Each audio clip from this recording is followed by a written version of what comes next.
as we have. So what do you guys want to work through? Yeah, go ahead. Number 2. So our domain and range. That's a good one.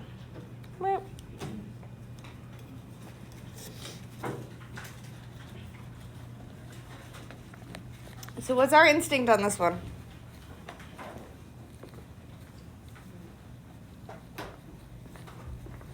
Let's start with just domain. Remember, it's what x's work. Go ahead, Gabby.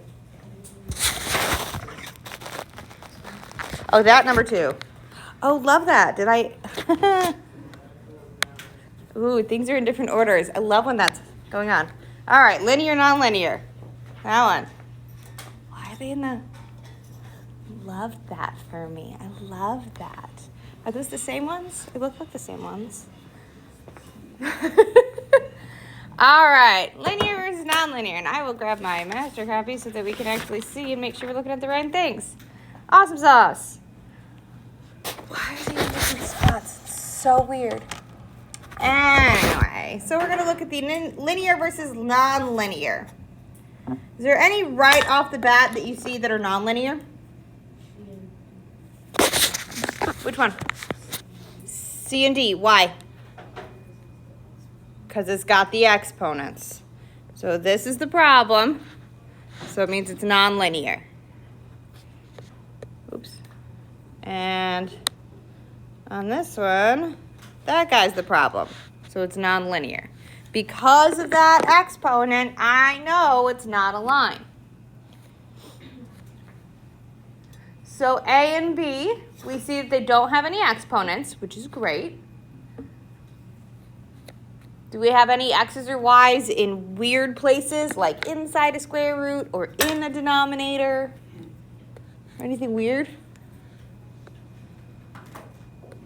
No?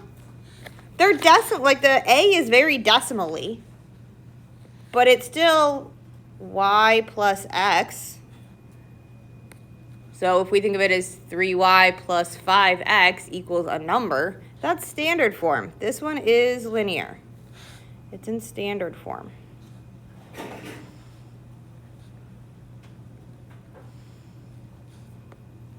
Gotta make my pen smaller because that is chunky style.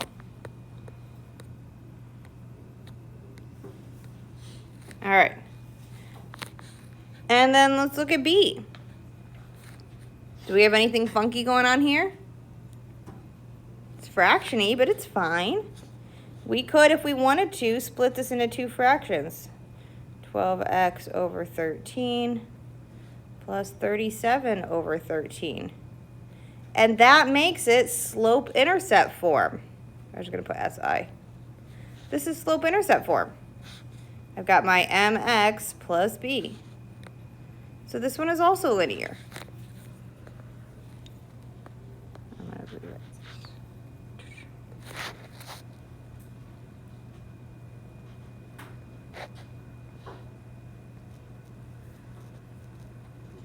There we go.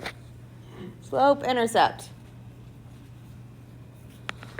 So if we can make it be either standard form or slope-intercept form, for sure, it is linear. Otherwise, we're working with process of elimination. Exponents means nonlinear right away. If I have x inside something weird, like a square root, nonlinear. If I have x or y in the denominator of a fraction, nonlinear. It can be in the numerator, just fine. Either one of them can be in a numerator. We have that here. But not in the bottom. Okay. Questions about these 4?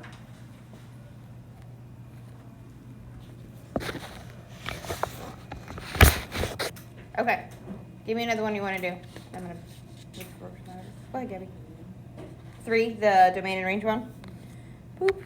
Which I don't know why, but it's backwards on mine. I love that for me. I love that. All right, so I'm gonna zoom it in so we can actually see, and we just need enough of the lines. There we go. All right, domain and range. What x values work? Where do I land?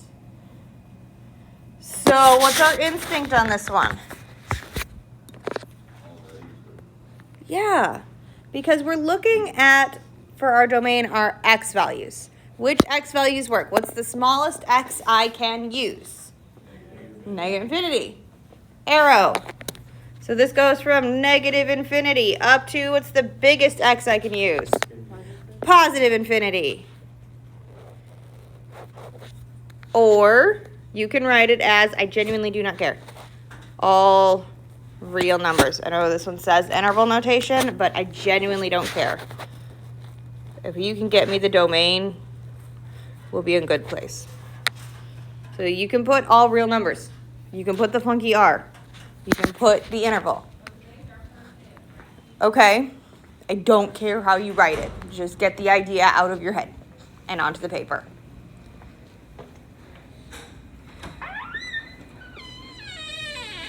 How about our range? It is also all real numbers because it's going down forever and up forever. So the lowest down I can go is negative infinity. The highest up I can go is positive infinity. Again, you can also say or all real. You do not need to write both. In fact, I would encourage you not to write both because it would just take time and occupy space in your brain.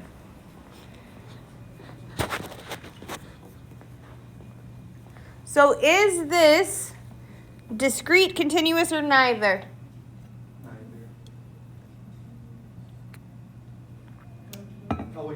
Continuous. This one is continuous. Why? It doesn't stop. I can start from one end and go to the other, and I never pick up my pen. I never have to pick it up. So there's no jumps, breaks, or holes. Is how I would word that with the, that is entirely meant to be jumps, but I forgot the P. Yeah. We have this other test. Can we say that the graph cannot end, or do we have to say that? You could say that it doesn't end, but it not ending is not necessarily non-continuous. So let's look at, which one is that? I think it's 4. Yeah, let's look at number 4 real fast. Because, oh, is it not on mine? It's not on mine. So I'm just going to sketch it real quick. Where did I get this review from? It's missing stuff. I am not pleased with that. So looking at number 4 for you guys, they've got a graph and it goes from here, which is 1, 2, 3, 1, 2, and it goes up like that. Is this continuous, discontinuous, or discrete? Does it jump? Does it have holes? Does it have any breaks? Just because it ends doesn't mean it's not continuous. I start here. I'm never picking my pen up. Even if I start over here, I'm not picking my pen up until it's done. So this one is also continuous.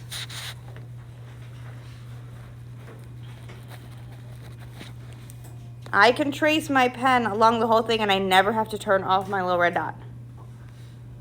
If I had like, so this is the theoretical, if I had a little piece like up here, now it's discontinuous because it has this jump. But that guy's totally fine. Okay, yes sir. So if it's discrete is when it has, let me get a picture. Discrete is speckles, just dots. So this one is discrete.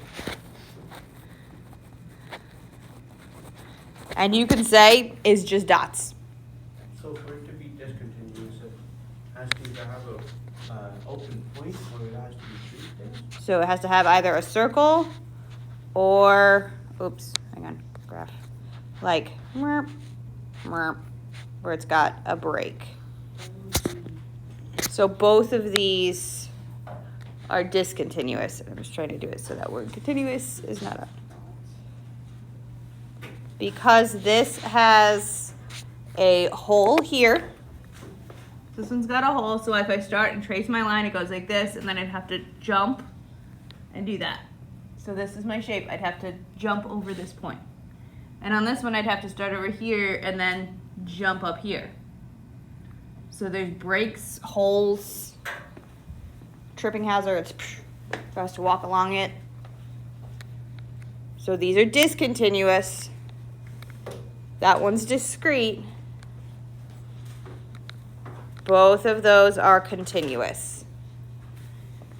Number 4 and number 3, which mine is being a jerk and putting in a weird place. Okay.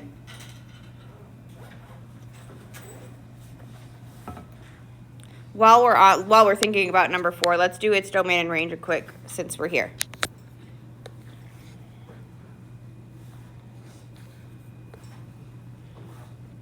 What is the domain going to be for number 4? Yeah. So the smallest left I can go, it's going off this way, it's got an arrow. It's going to go from negative infinity, and it ends over here at positive 3. If you like the algebraic or the all real numbers kind of stuff, what you can say is x has to be less than or equal to negative 3. Positive 3, sorry. Positive 3. Again, this is one of those write one or the other, don't write both. So interval notation, algebraic notation. Yes, dear? Can you tell me how it's 3? It's like, did I grab my picture right? Because my biggest x value we can go is up to 3, and it stops right over here. So my x values, they start over here, and they come up here, and then they stop right here. This is as high as I can go. How about our range? How would we write our range for this? Negative 2 and infinity. You're right. I'm with you on that one. Thank you, dear. But I'm going to switch our order real quick because we do from lowest to highest. And negative 2 is lower than positive infinity.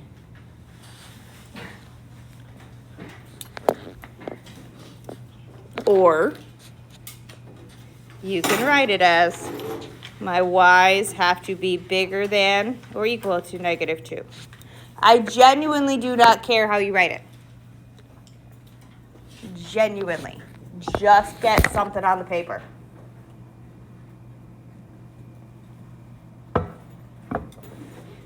So we have our domain and range. It's continuous because there's no jumps or breaks. Is how we'd answer number 4.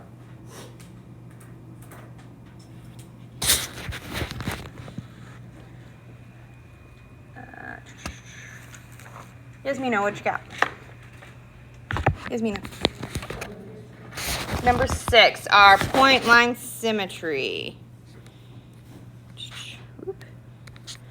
There we go.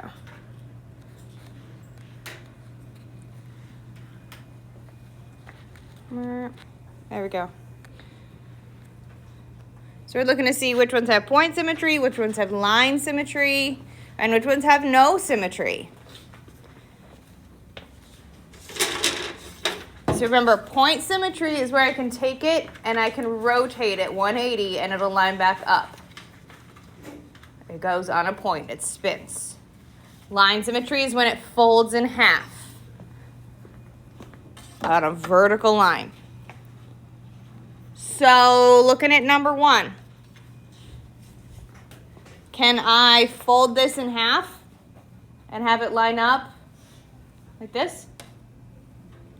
No, so it doesn't have line symmetry. Does it have point symmetry where I can take it and spin it 180 degrees and have it line up? Yeah. So this first one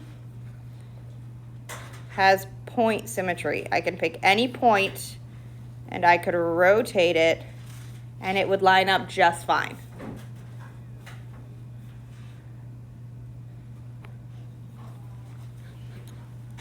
What about number 2? Can I fold it, spin it, or nothing? We could fold it, right? If I go right through that V, and you can even do it on your paper, you can kind of fold it. If I fold it right there, it's gonna line up real pretty like. So that tells me that this has line symmetry.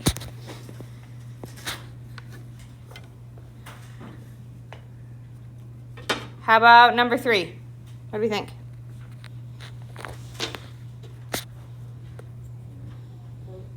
It's point symmetry. I could put a pin in it right here. Oh, let me change colors. I could put a pin in it right here and spin it. And these pieces would switch places. They'd line right up. It makes a very decent game spinner. In fact, a couple like really little kid games come with a wiggly spinner like that. How about number 4?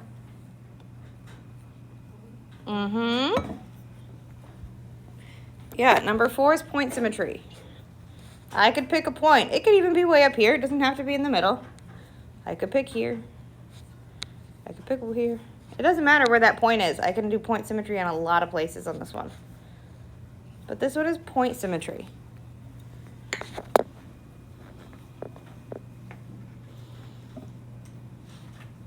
How about 5?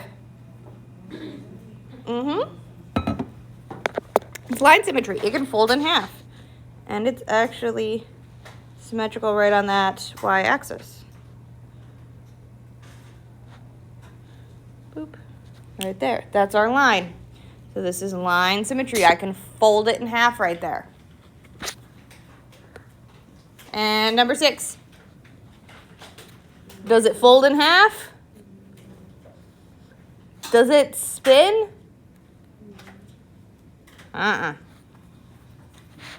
No symmetry. That one, if I tried to spin that, it'd go whoa, whoa, whoa, whoa, whoa, whoa, whoa, and it wouldn't go very good. Okay, so it's all about looking at it and being real, real close with it. As close as you can get.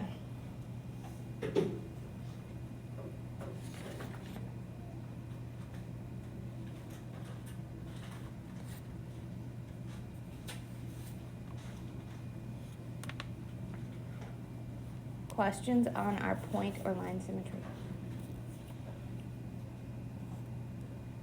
Cool. What else you guys want to go through? Yeah, Eric.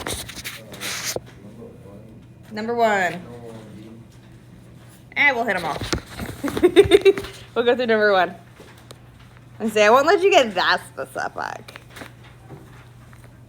We'll go through them all. So we're going to see, is it a function? Is it a one-to-one function? Is that a relative max? And what's our end behavior? We're going to do it all. So if we're testing if it's a function, stick of truth, stick of power. Land a stick on the ground and now I'm gonna use. I watch a lot of TikTok, sorry. Okay, so function, that's our vertical line test. Does it ever cross this line more than once? Does my yardstick ever cross my red line more than once? Nope, so is it a function? Yes. We do the vertical line test for that. I'll put it down. You don't have to write these things down. I'm just doing it so that you guys have like the reason if you were to look back at this. All right. When we did our function test, we did the vertical line test. When we do our one-to-one function, horizontal line test. Does it cross more than one time? So does it pass this test? No. Because it crosses more than one time. So this is not a one-to-one test. That's the horizontal line test.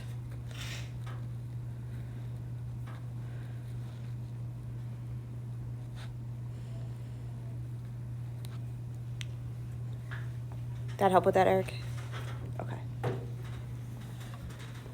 So then we're going to look and see. We want to know if the graph has a relative max at approximately -1/2, -3.1. So I'm going to start with finding that point. negative 1/2 is between negative 1 and 0, negative 3.1. So this guy way down here. Is this a relative max? No. What is it? It's a minimum. So this is false. Because it's not a max, it's a minimum. And in fact, it's not even relative. That is an absolute minimum because both my arrows go up. I got nothing lower.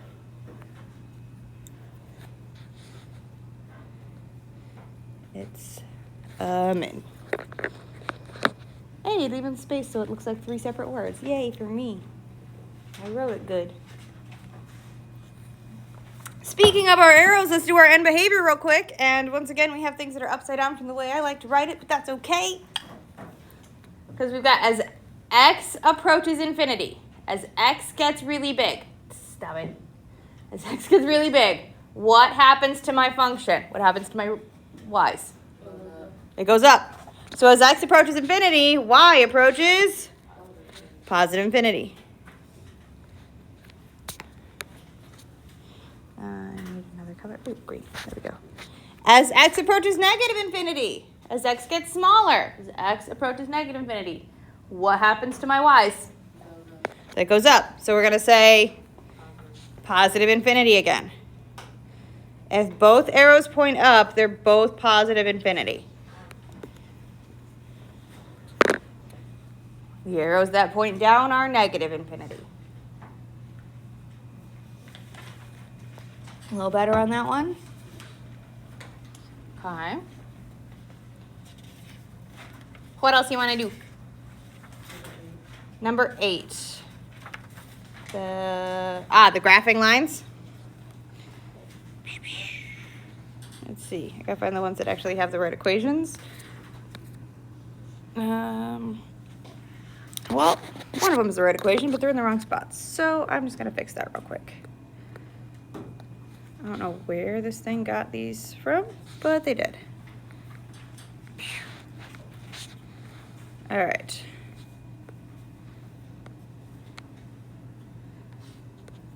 So we'll do 3x plus 2y equals 6 and y equals 1/2 x plus 2. So let's start with this one. You have options when it comes to graphing this.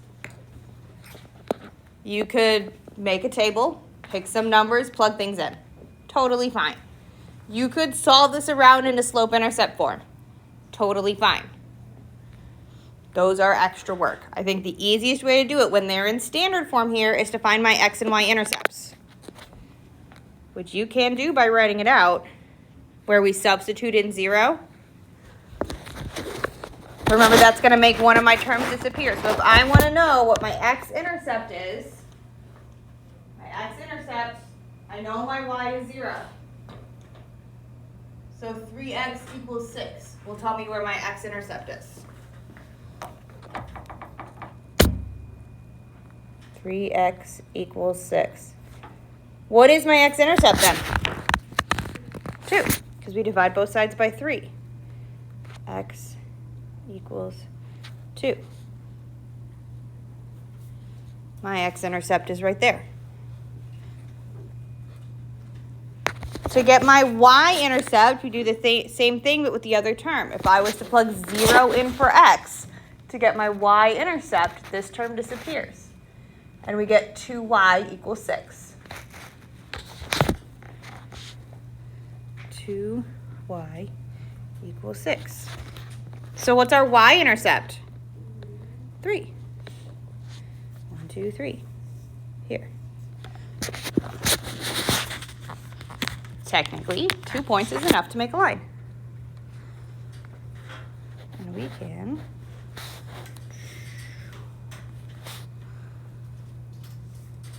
boop, get a line. Come on. There we go. And we're going to use rulers. or a straight edge of some sort, be it the edge of a notebook, edge of a piece of paper, edge of a calculator, edge of a phone, I don't care. Some sort of tool to give us a straight line.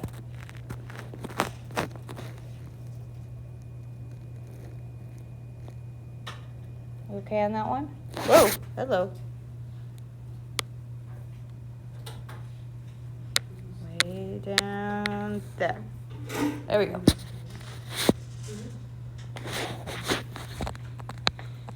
I love it. My iPad's in a mood today. It's going to make super fun. Super fun. Okay. Any questions on that one?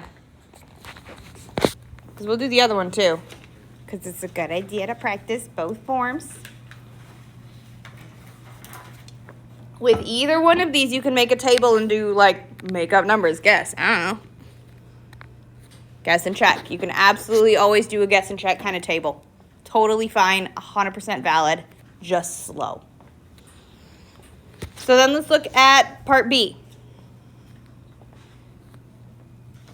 Where am I going to start with this one? Where am I going to put my first point? At 2. Why at 2? Because this is in slope-intercept form. Y equals mx plus b. Our m is our slope. B is our intercept. I'm just going to put int because I don't have a ton of space here.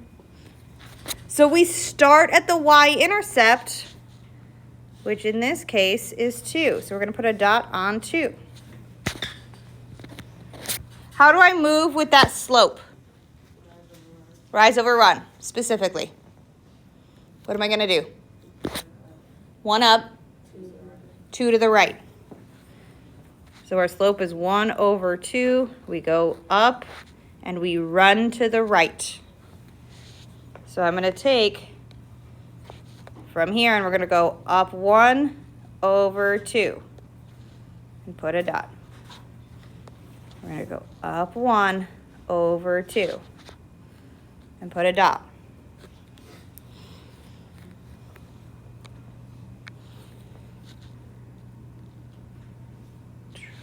That should give us our line.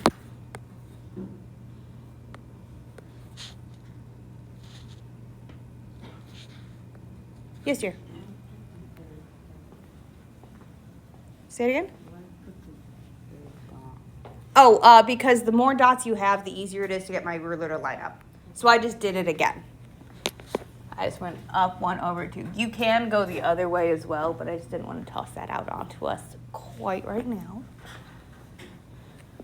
But especially if your dots are really close together, it's really hard to get that ruler lined up real well. So the farther apart your dots are, the easier it is to line up your ruler. And I like to draw dots. Dots are fun. Dot, dot, dot.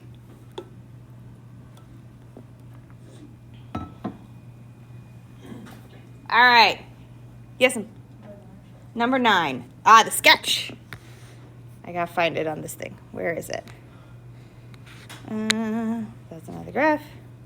There it is. I found it. It's the same info. All right. 4, 2, 7. Nonlinear. Relative minimum. Relative maximum. And behavior. Great. It's got all the right pieces. Just checking since it went a little crazy on all the other pieces. So let's look at this one. This is number 9. Because again, my iPad's being a jerk today and picked the wrong file to import. This one's number 9. There we go. And we're asked to sketch this. I see a bunch of points. That's where I'm going to start. I'm going to start with these points. So we've got x-intercepts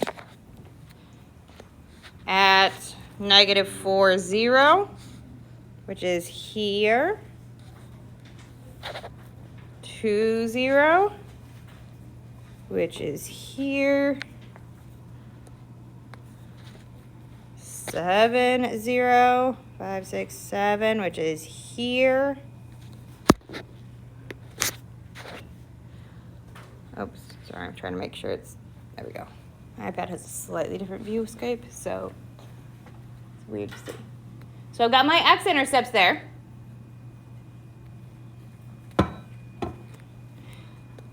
I know we're going to have a relative minimum at -2, -8. So we can put that in there. 5, 6, 7, 8, which is here.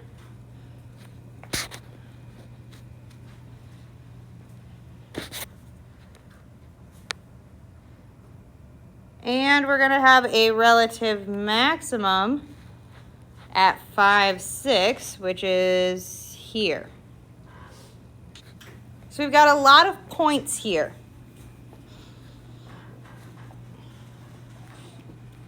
And we're going to want to hit them all.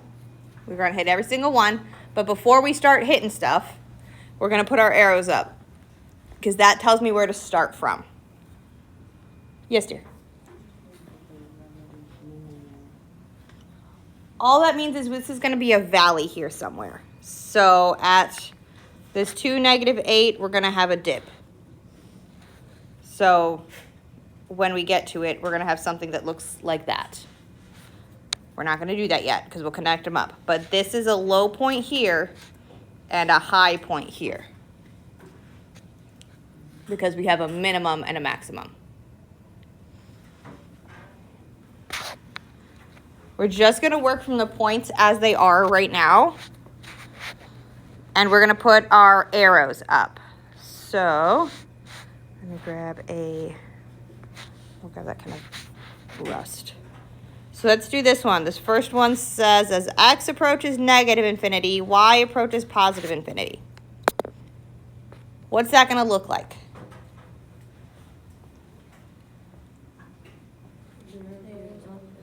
The arrow goes up on the left side. So as x goes negative, I'm going to wind up with an up arrow over here somewhere.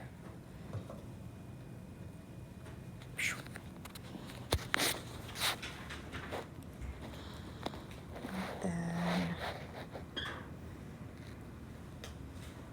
I'll do this like lovely fluorescent highlighter green. It's really hard when there's this many colors and I'm trying to find new things to show. Yes, dear? So on here, mine is like switched. Will it still be the same? It should still be, the negative should, like x approaches -infinity, still approaches +infinity. They're just upside down, because Google likes to be a jerk. And things can come in many orders because Google likes to play with stuff for some reason. So then we've got, as x approaches +infinity, y approaches -infinity. What's that going to look like? Down arrow on which side? On the right side. So somewhere over here, we're going to have a down arrow. And I like to draw them wide like that so that I don't have to come back and redraw them. So it doesn't really matter what it looks like. So what we're going to do when we're drawing this, let's see. Oh, that's chunky. I'm going to pick one side.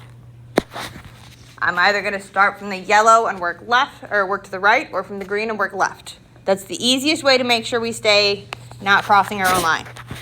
So I'm going to work from left to right because that feels really comfortable to me. So I'm going to start at my arrow. I'm going to hit my first dot.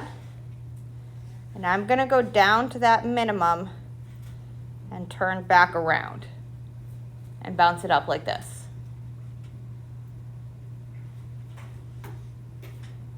I'm going to keep going up through that middle dot. I'm going to hit that maximum. And I'm going to turn it around there too, so that it's a maximum.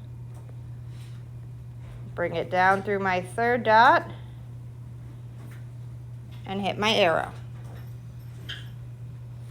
And it may be wiggly and squiggly because I went really slow, and that's okay.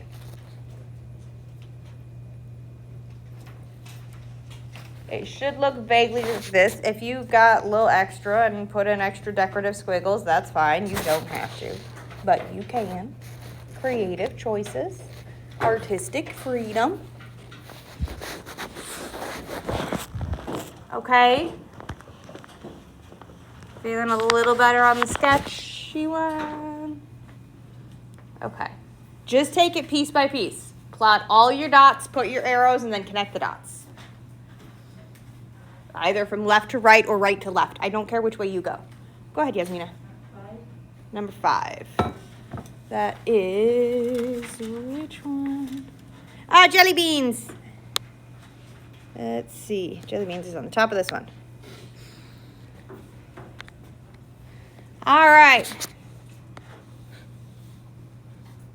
So we've got a table here that shows the amount of jelly beans remaining in a jar after it was 1.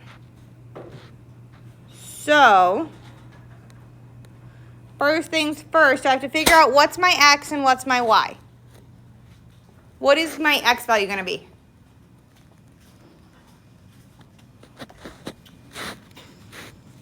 What should always be our x if we have it? Time. I have days here. Days is a unit of time. So days are going to be my x's. So when it asks about our x-intercept, it's asking for the intercept on days. Amount, by process of elimination, is the y.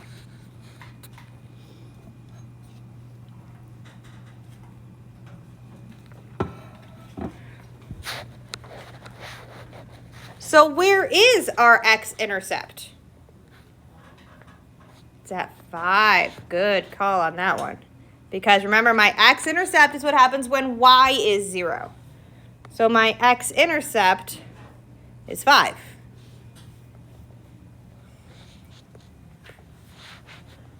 Let's go this one. Where is my y-intercept? Is at 90. This one here.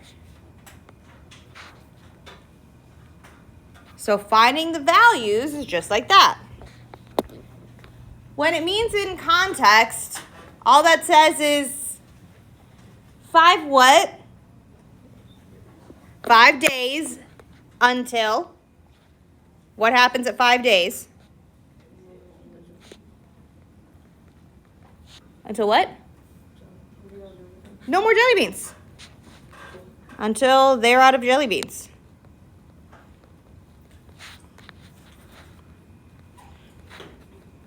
I'm just going to put beans because I don't got space. 5 days till they're out of beans. That is context.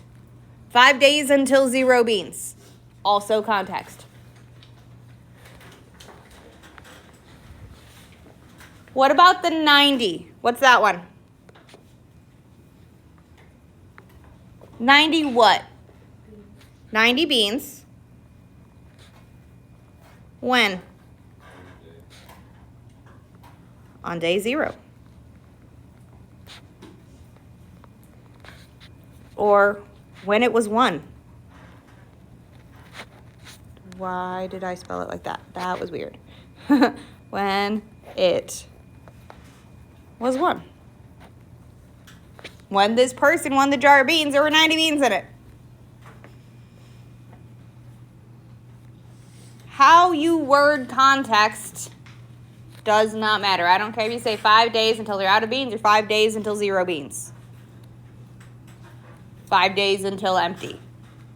5 days until gone. Okay? I don't care how we word things for context.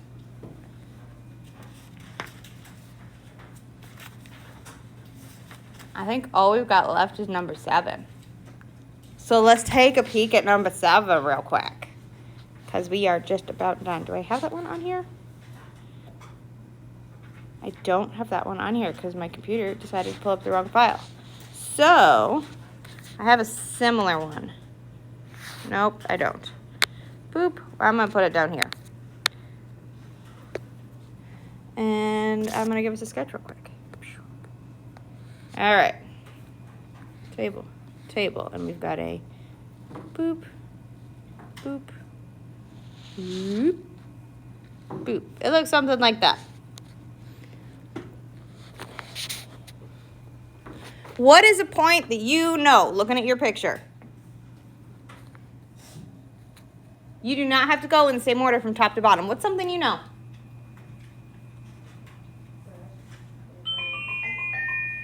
The absolute what? The X and Y. The x and y intercepts. Yeah. Where are my x-intercepts?